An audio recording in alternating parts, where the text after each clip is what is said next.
They literally had to censor their own AI because it was too dangerous to release. I mean, just think about that for a second. We are living in a moment where the companies building our future are genuinely terrified by their own creations. Welcome to The Explainer. Today we are looking at a launch that is absolutely shifting the tectonic plates of the tech world. Anthropic's Claude 5. We're going to unpack the massive hype, the unprecedented capabilities, and of course, the steep costs of this new frontier model. Demystifying Claude Fable 5, the agentic paradigm shift. Okay, let's dive right into this explainer. What we are talking about today isn't just your standard iterative update. We aren't talking about an AI that writes a slightly better email or generates a prettier image. Fable 5 represents a complete agentic paradigm shift.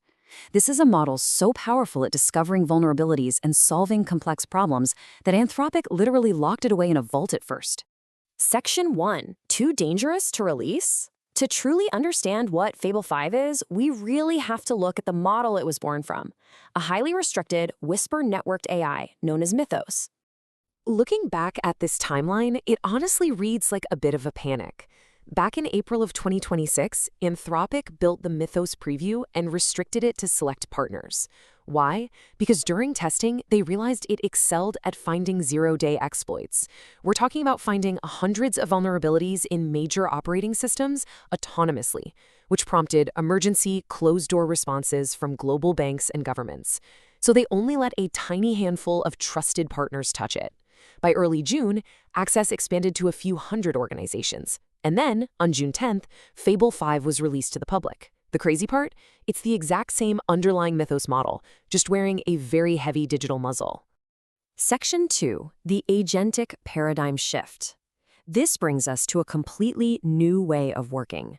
Because what makes this technology so revolutionary isn't just its raw intelligence, it's a fundamental shift in how we actually interact with AI. Let's contrast the old workflow with the new workflow.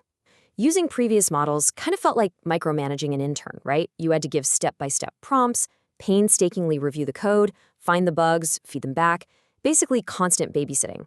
But the new workflow, Fable 5 acts like a warp drive.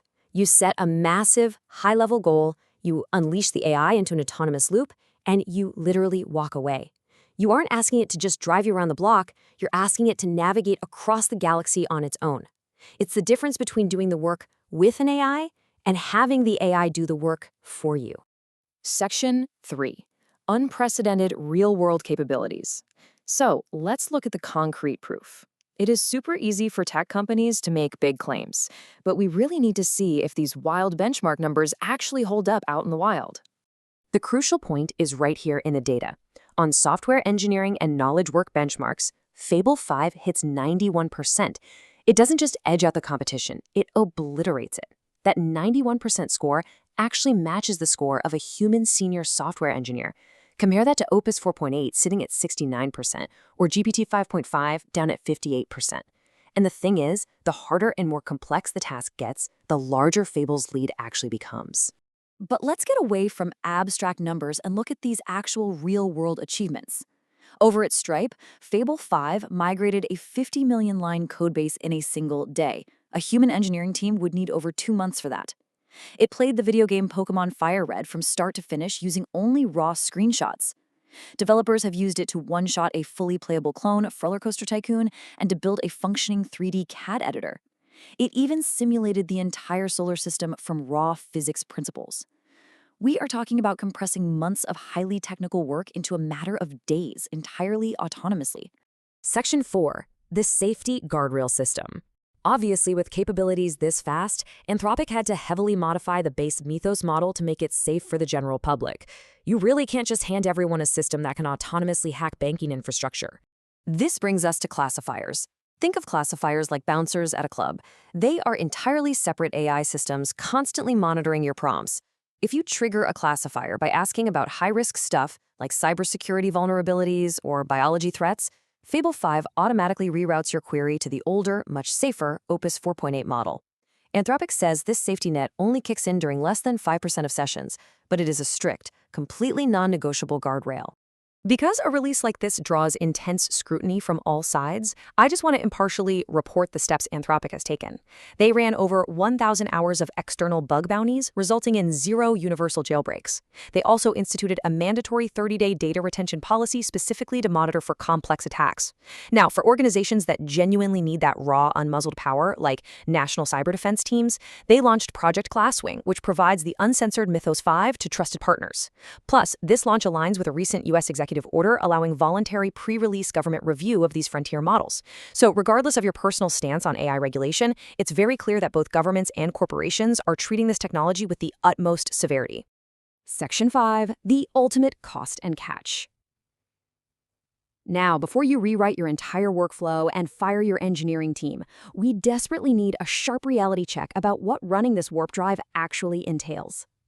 $50. That is $50 per million output tokens.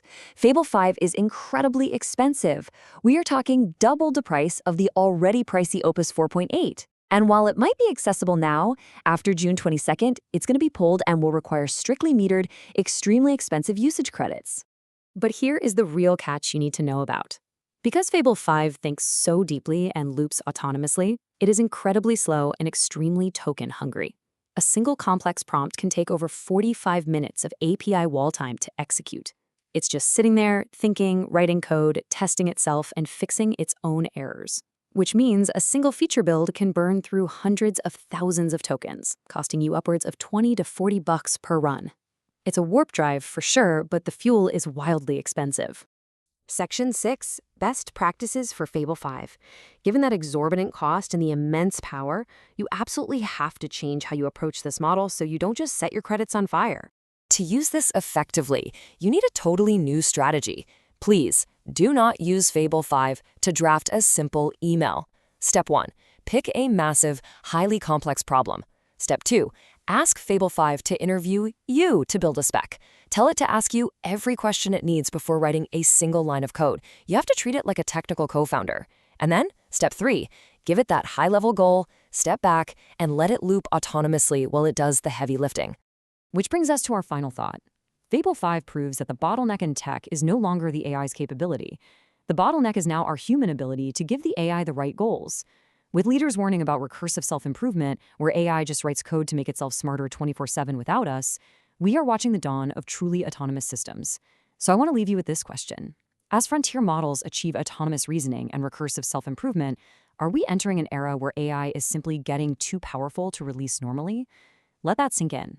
Thanks for joining me on this explainer, and keep your eyes on the horizon.